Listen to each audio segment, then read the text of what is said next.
అయిపోయింది. గడువు ఇవాళ లాస్ట్. రేపట్లోగా డబ్బు ఎలా సంపాదించాలి? ఎలా? ఆ మంగమ్మ గారి దాడి నుంచి ఎలా తప్పుకోవాలి?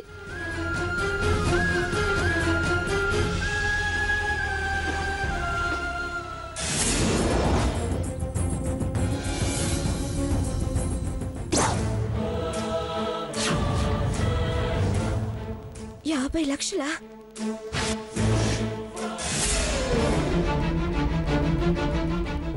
ప్రాణాపాయ స్థితిలో ప్రముఖ పారిశ్రామికవేత్త. కిడ్నీ దాత కోసం ఎదురు చూపులు. దాతకు 50 లక్షలు పారితోషికం. Spot payment.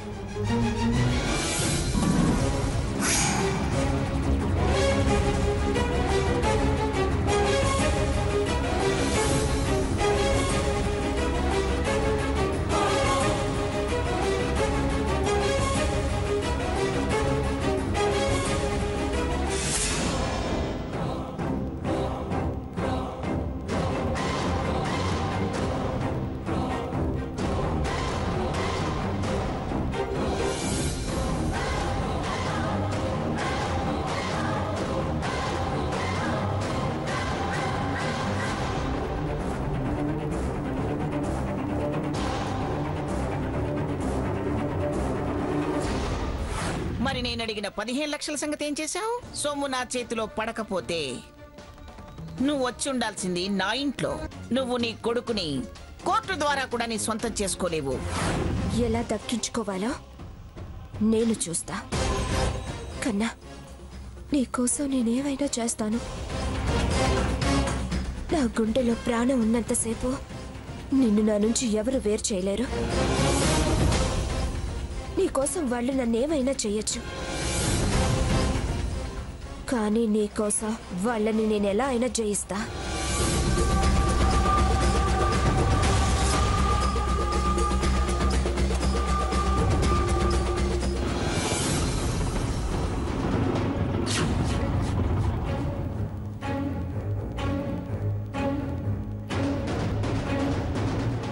ఏవండి, చెప్పండి. ఎవరికో కిడ్నీ కావాలని పేపర్లో యాడ్ ఇచ్చారు కదా. ఇందాక కిడ్నీ ఇస్తానని ఫోన్ చేసింది నేనే. కిడ్నీ కావాల్సింది ఇదిగో వీళ్ళకి. సార్, మీ వాళ్ళకి కిడ్నీ కావాలన్నారుగా, ఇవ్వడానికి వచ్చాను. అలాగా, చాలా చాలా థ్యాంక్స్ అమ్మా. పదండి డాక్టర్ దగ్గరికి వెళ్దాం. ఆ పేషెంట్ది ఎంఆర్ఐ స్కాన్ రిపోర్ట్ కూడా వచ్చిన తర్వాత మెడిసిన్స్ ఇవే కంటిన్యూ చేయమని చెప్పండి. డాక్టర్ గారు, ఈ అమ్మాయి కిడ్నీ ఇస్తానంటోంది. అవునండి, నేనున్న పరిస్థితుల్లో నాకు ఆ డబ్బు చాలా అవసరం. నాది పేషెంట్ బ్లడ్ గ్రూపేనండి. చూడమ్మా, నీకు డబ్బు అవసరం కావచ్చు, వాళ్ళ కిడ్నీ అర్జెంట్ అవ్వచ్చు. ముందు పరీక్ష చేయాలి.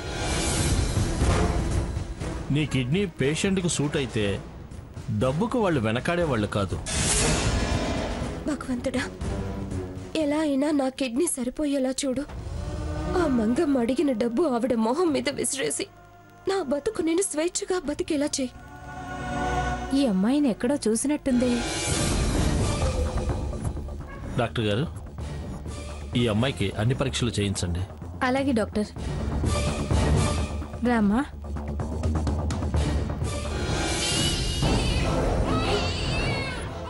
అయ్యో, ఓ ఊరుకున్నా, ఊరుకో. ఏమైందమ్మా? ఏమైంది? ఓ, మీ అమ్మాయిదిరా. ఎక్కడికి వెళ్ళుంటుంది? ఓ, ఊరుకున్నా. సీత, పోతపాలే కదా పడుతున్నావు, ఇంకా ఇలా వీడు ఏడుస్తూనే ఉన్నాడేంటి? ఓ, ఆకలికి ఏడుస్తున్నాడో వాళ్ళమ్మ కనపడికి ఏడుస్తున్నాడో. ఓ, సీత, కొంచెం పాలు కలిపి తీసుకురా. ఓ ఓ నాన్నా. ఓ హాయ్. అవును, వీడిని వదిలేసి స్వర్ణ ఎక్కడికి వెళ్ళింది? ఓ పని చేస్తాను సావిత్రి, నేను అలా వెళ్ళి మెడికల్ షాప్కి ఏమైనా వెళ్ళిందేమో చూసి వస్తాను. అలాగేనండి. ఓ ఎవడోకు నాన్నా.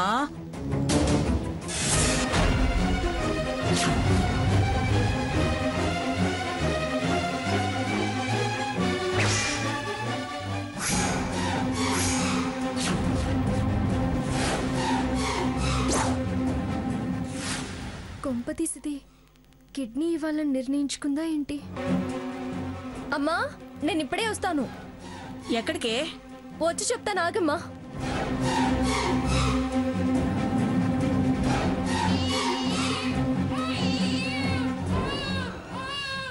ఊరుకోనన్నా ఊరుకో.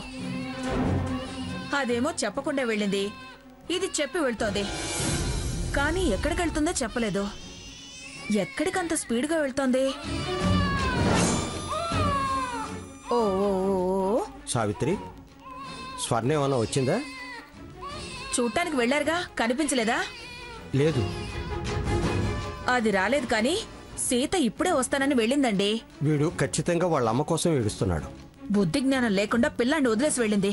వెంటనే రావాలని ఉండద్దా దానికి? ఏమన్నా అంటే నీలుగుడు అంతెత్తున లేస్తుంది.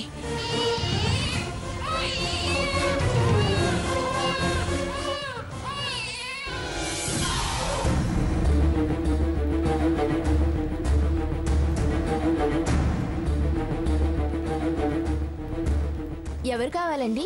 ఏవండి, స్వర్ణ అనే అమ్మాయి ఎవరైనా కిడ్నీ ఇవ్వడానికి హాస్పిటల్కి వచ్చారా? అవునండి, ఇందాకే వచ్చారు. డాక్టర్ గారి దగ్గరికి వెళ్ళారు.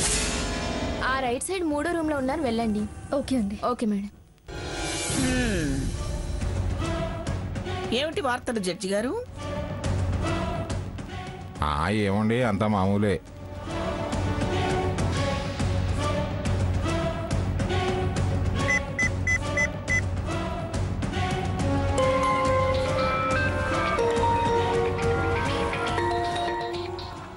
ఎవరిది number? Hello hello, Pithapuram Mangamma గారా అండి? అవునండి, పిఠాపురం మంగమ్మ గారినే. మీరెవరు? దీనికి ఇదే గారు అనుకుంటుంది. నమస్కారం అమ్మా, నేను డాక్టర్ రాధని మాట్లాడుతున్నాను. చెప్పండి. మీకు ఓ ముఖ్యమైన విషయం గురించి చెప్పాలండి. అదే ఎలా చెప్పాలో అర్థం కావట్లేదు. చెప్పడానికి ఫోన్ చేసి ఎలా చెప్పాలో అర్థం కావట్లేదంటావేమిటి?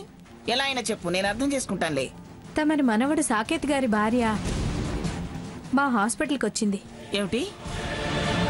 స్వర్ణ హాస్పిటల్కి వచ్చిందా? అవునమ్మా, ఓ సౌండ్ పార్టీ అతనికి కిడ్నీ ట్రాన్స్ప్లాంటేషన్ చేయాల్సింది.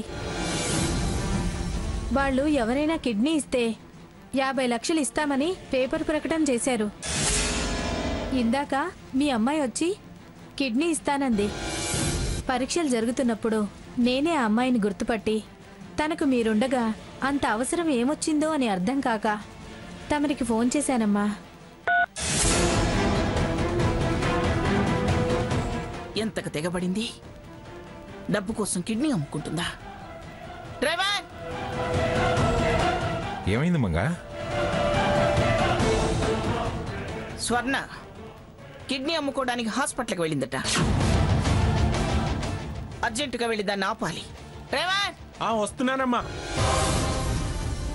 డాక్టర్ గారు, ఫైన్.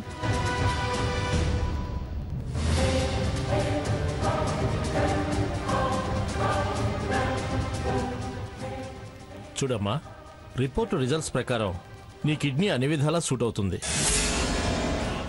నీ ఆరోగ్యం కూడా అన్ని విధాలా సహకరిస్తుంది. అన్ని రిపోర్ట్స్ నార్మల్గా ఉన్నాయి. నువ్వు ఎప్పుడు ఆపరేషన్కి ఇష్టపడితే అప్పుడే కిడ్నీ ట్రాన్స్ప్లాంటేషన్ చేస్తాం. ఎప్పుడో ఏంటి డాక్టర్ గారు?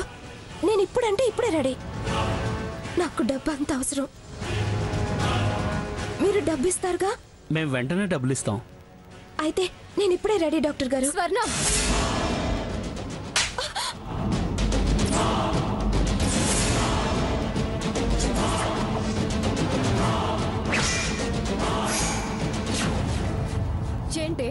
ఏంటే రాడీ? బుద్ధి లేందానా? నీ మాట నిలబెట్టుకోవడం కోసం నువ్వింతకి తెగిస్తావా? హలో మేడం, ఎవరండి మీరు? దీని అక్కని. ఏవే, నీ కిడ్నీ అమ్ముకోవాల్సిన కర్మేం పట్టిందే? డాక్టర్ గారు, మీరు కూడా ఏంటి? దాని వివరాలేమీ తెలుసుకోకుండా, దాని వాళ్ళు ఎవరి పర్మిషన్ తీసుకోకుండా నువ్వు ఎప్పుడు రెడీ అంటే అప్పుడు ఆపరేషన్ అంటున్నారు. దీన్ని కన్నవాళ్ళు ఉన్నారు, కట్టుకున్నవాడు ఉన్నాడు. ఎవరిని అడగరా? అది అవసరమని అడగగానే మీ డబ్బు కోసం మీరు, వాళ్ళ మనిషి కోసం వాళ్ళు దీని శరీరం కోసేసి మీకు కావలసిన భాగాలన్నీ మీరు తీసేసుకుంటారా? రేపు ఆపరేషన్ ముందు దీని తాలూకా మనుషుల సంతకాలు అవసరం లేదా? ఎవరిని అడగకుండానే ఆపరేషన్ చేసేస్తారా? ఫార్మాలిటీస్ పూర్తి చేయందే ఎలా ఆపరేషన్ చేస్తాం మేడం? నువ్వెప్పుడు రెడీ అంటే అప్పుడే అన్నారుగా. మళ్ళీ నేను అడుగుతుంటే ఫార్మాలిటీస్ అంటున్నారే. ఇది కిడ్నీ ఇవ్వనివ్వం. మీకిదెవరో తెలీదు. ఎవరికి చెప్పకుండా కిడ్నీ తీస్తే మీకు అడ్రస్ లేకుండా పోతుంది. ఎవరిని అడగాల్సిన పని లేదు. నేను కిడ్నీ ఇస్తాను, ఇచ్చి తీరుతాను. కన్నాన్ని దక్కించుకోవడం కోసమే నేను ఈ కిడ్నీ ఇవ్వడానికి సిద్ధపడ్డాను. నా బతుకు శాసించాలని చూసే వాళ్ళకి బుద్ధి చెప్పాలంటే గడువు లోపల డబ్బు కట్టాలి. డబ్బు సమకూర్చడం నా వల్ల కాదు. దేవుడే నాకు ఈ అవకాశం కల్పించాడు. నా రక్త మాంసాల అమ్మైనా నా రక్తం పంచుకు పుట్టినాన్ని నేను దక్కించుకుంటాను. నా బిడ్డ నాకు సొంతం కావాలంటే నాకింకో మార్గం లేదు. దయచేసి అడ్డుపడక. లేవే. అమ్మ లేదని ఏడుస్తున్నావా? వచ్చేస్తుందిరా. దాయ్ దాయ్ దాయ్ దాయ్ దాయ్. అయ్యో తాగు నాన్నా. ఏయ్, మీ అమ్మ మొండితనమే వచ్చినట్టుంది. అదేమో అరిచి ఏడిపిస్తుంది, నువ్వేమో ఏడ్చి అరిపిస్తున్నావు. ఎందుకే వాడిని అలా అంటావు? వాడికి ఏం తెలుసు చెప్పు? వాడి బాధ వాడిది. వాడి బాధ వాడిదే. మన బాధ ఎవ్వరూ అర్థం చేసుకోరు. అయినా పశువుణ్ణి వదిలి అది పెత్తనాలకు వెళ్ళడం ఏంటండి? దానికి ఎలాగైనా ఆ 15 లక్షలు సంపాదించి తేవాలనే ఉంది. దానికోసమే ఎక్కడో ఊరెగడానికి వెళ్ళింది. ఎవరెవరి కాళ్ళు పట్టుకోవడానికి వెళ్ళిందో. మనల్ని మన బతుకుల్ని చూసి ఎవరిస్తారండి 15 లక్షలు? ఇచ్చి కాపురంలో మట్టి కొట్టుకుంటుందేమోనండి. ఆ పెద్దావిడ అంతే, కండిషన్స్ పెడుతుంది కానీ కూర్చుని మాట్లాడుకుందాం అనదు. ఇది మొండికేస్తే ఆవిడ మాత్రం ఏం చేస్తుంది? ఏమో, ఏమన్నా కాని దాని తలరాత ఎలా రాసుంటే అలా చస్తుంది. కానివ్వండి, అసలు వీళ్ళిద్దరూ ఎక్కడికెళ్లారు? ఒకసారి ఫోన్ చేస్తానుండండి.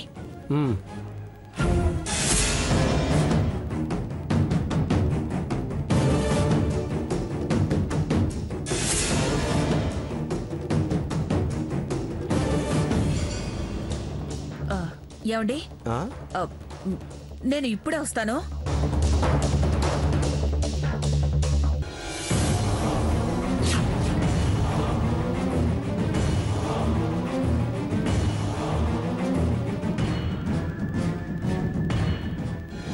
బిడ్డని ఎవరో నీ దగ్గర నుంచి లాగేసుకుంటారని అనవసరంగా నువ్వు భ్రమ పడుతున్నావు. లేనిపోని ఊహలతో భయపడుతున్నావు. ధైర్యంగా ఎదిరించి ఇప్పుడు పిరికి మాటలు, పిరికి చేష్టలేంటే?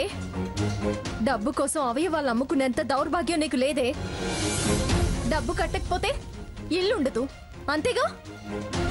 దేశంలో ఇళ్లు లేని వాళ్లే కాదు, పూటికి తిండి లేని వాళ్ళు కూడా ఉన్నారు. వాళ్ళంతా లక్షలకు ఆశపడి లక్షణమైన ఆరోగ్యాన్ని పాడు చేసుకుని నీలాగే అవయవాలు అమ్ముకోవడానికి తెగపడుతున్నారా? దేవుడు ఆరోగ్యాన్ని ఇస్తే నువ్వు అవయవాలు అమ్ముకుని అనారోగ్యం తెచ్చుకుంటావా? నీ ఆరోగ్యం క్షీణిస్తే నీ బ్రతికేం కావాలి? నా బిడ్డ అనేవాడి గత ఏం కావాలి? చేసింది చాలు, నాతో రా. నేను రానక్క. డాక్టర్ గారు, నేను ఆపరేషన్ ఒప్పుకుంటున్నాను. దయచేసి నాకు ఆపరేషన్ చేయండి, డబ్బు ఇప్పించండి. స్వర్ణ, నువ్వు ఆగక్క. డాక్టర్ గారు, ప్లీజ్ ప్లీజ్. నువ్వు రావే, రా. నేను రానక్క, నన్ను ఆపద్దు. ఇలా లాక్కెళ్ళి నన్ను నరకంలో పడేయద్దు. అక్కడ పడే మానసిక క్షోభ కన్నా ఇదే నయం. నేనేమి నిన్ను బలవంతంగా కాపురానికి పంపించడం లేదుగా. నా కోసం నువ్వు నీ జీవితాన్ని త్యాగం చేసావుగా. నేను నీ కోసం నా కాపురాన్ని త్యాగం చేస్తాను. పద. ఇల్లు పోతే, ఎవరు మనకి ఇల్లు ఇవ్వకపోతే ఏ చెట్టు కిందో బ్రతికేద్దాం. పద. నా మాట విను. పద. నేను రానక్క. పద. ఎక్కు, మాట్లాడుకునే ఎక్కు.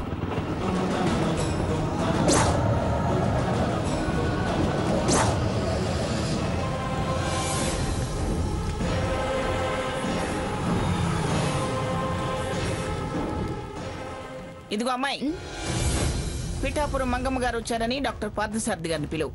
సిస్టర్, పార్థసారథి గారిని పిలువు. నమస్కారం అమ్మా. నమస్కారాల తర్వాత మా స్వర్ణ ఎక్కడుంది? నమస్కారం అమ్మా. నమస్తే. నమస్తే డాక్టర్ గారు, ఇందాక కిడ్నీ ఇస్తానని వచ్చిన అమ్మాయి ఇది. వాళ్ళ అక్కయ్య గారు వచ్చి కోపడి తీసుకెళ్లిపోయారు. కోపడి తీసుకెళ్ళకపోతే దాని కిడ్నీ తీసుకుందాం అనుకున్నావా? అసలు అది ఎవరో ఏమిటో తెలుసుకున్నావా? డాక్టర్ గారు, ఆ అమ్మాయి వీరి మనవడి భార్య. అలాగా? Sorry madam. ముందు ఎవరు ఏమిటనేది ఎంక్వైరీ చేసుకోవాలి. ఇప్పుడు సారీ చెప్పడం కాదు. అసలు తను కిడ్నీ అమ్మటానికి రావాల్సిన అవసరం ఏమొచ్చింది మేడం? మెంటల్ కండిషన్ దెబ్బతిని. మీకు వివరాలు అవసరమా? దాన్ని వాళ్ళ అక్క నిజంగానే తీసుకెళ్ళిందా? నిజమే మేడం, ఇప్పుడే తీసుకెళ్ళింది.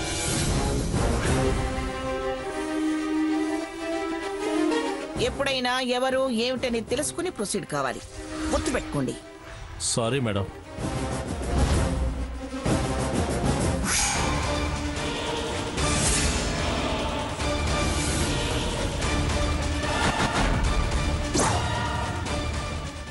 ఏమిటి సావిత్రి, ఉత్త చేతులతో వచ్చావేమిటి? ఎప్పుడు కళ్ళ చూడనంత డబ్బు కళ్ళ చూడబోతున్నానని ఆనందంలో సంచులు తెచ్చుకోవడం మర్చిపోయావా? 50 లక్షలు ఎలా పట్టుకెళ్తావు? ఈ పేపర్లు చుట్టుకెళ్తావా? పిన్ని గారు, నార్మల్. పిన్ని గారట, పిన్ని గారు. నువ్వు పిల్లల్ని కన్నది వాళ్ళ శరీరాన్ని ముక్కలు ముక్కలుగా చేసి అమ్ముకొని సొమ్ము చేసుకోవడానికా? అది కిడ్నీ అమ్మి 50 లక్షలు ఇస్తాను అనగానే ఆహా నా కూతురు ఎంత ధీశాలి, ఘనకార్యం చేసి డబ్బు సంపాదిస్తుందని సంబరపడిపోతూ వచ్చావా? ఛీ! ఎంతకు తెగబడ్డారే మీరు. చేత కాదు అని ఆ చేతులు నా కాళ్ళ మీద ఆనిస్తే కనికరించి వదిలేసేదాన్ని, మిమ్మల్ని ఆ ఇంట్లో ఉండనిచ్చేదాన్నిగా. దాని కాపురం కుదురుద్దామని నేను చూస్తుంటే నువ్వు దాని కిడ్నీ అమ్మి డబ్బు నా మొహాన కొట్టి దాని కాపురం కుదురుద్దామనుకుంటున్నావా? పిన్ని గారు, దయచేసి అంతంత మాటలు అనకండి. అది ఇలాంటి ముదనష్ట పనికి తెగబడుతుందని నేను ఊహించనే లేదు. పిల్లాన్ని వదిలి ఎక్కడికెళ్ళిందో తెలియక చాలా అల్లాడిపోయాను. దాన్ని వెతుకుతూ బయలుదేరిన సీత కూడా నాకు ఏ వివరం చెప్పలేదు. ఏం చేయాలో అర్థం కాని పరిస్థితుల్లో సీత ఏ పేపర్ చూసి పరిగెత్తిందో ఆ పేపర్ చూసి అనుమానం వచ్చి భయపడి పరిగెత్తుకొచ్చానే తప్ప అది కిడ్నీ అమ్మిన సొమ్ము మూట కట్టుకుని వెళ్ళిపోదామని నేను ఇక్కడికి రాలేదు. మీరు ఏమన్నా అనండి, అది ఇలా చేస్తుందని మాత్రం మాకు తెలీదు. చూడు, ఆ కిడ్నీలు దాన ధర్మాలు చేస్తే దర్జాగా ఘనంగా గొప్పగా చెప్పుకుంటారు. ఫలానా పిఠాపురం మంగమ్మ గారి మనవరాలు కిడ్నీ అమ్ముకోవడానికి వచ్చిందన్నా అమ్ముకున్నా రాష్ట్రంలో నా పరువేం గాను. నాతో సంబంధాలు తెంచుకున్నాక ఏమైనా చేసుకోండి. వరుస పెట్టి ఒకళ్ళ తర్వాత ఒకళ్ళు అమ్ముకొని తినండి. ఆభరణాలు ఎలాగూ లేవు కాబట్టి ఉన్నవి అవయవాలేగా, అమ్ముకోండి. అది దాని కాపురం కావాలనుకోవటం లేదు. నా పరువు తీసి నన్నంతం చేయాలనే పట్టుదలతో ఉన్నట్టుంది, అంతేగా?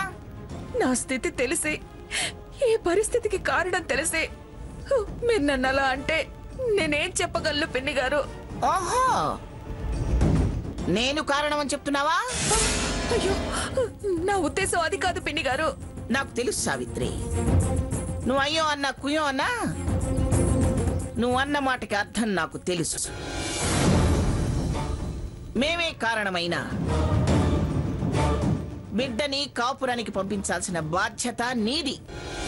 నాకు తెలీదు, ఊహించలేదు. ఇలాంటి చెత్త కబుర్లు చెప్పకు. దాని తెగింపుకి మీ పెంపకం, మీ అలసు, మీ అజాగ్రత్తే కారణం. ప్రమాణ పూర్తిగా చెప్తున్నాను పిన్ని గారు, అది ఇంత సాహసం చేస్తుందనుకోలేదు. ప్రతి క్షణం కనిపెట్టుకునే ఉంటున్నావు. కనిపెట్టుకుని ఉంటున్నావా? కనిపెట్టుకుని ఉంటావో కాళ్ళు విచ్చి కూర్చోబెడతావో నాకు అనవసరం. భయం చెప్పుకుంటావో బతివులాడతావో నాకు తెలీదు.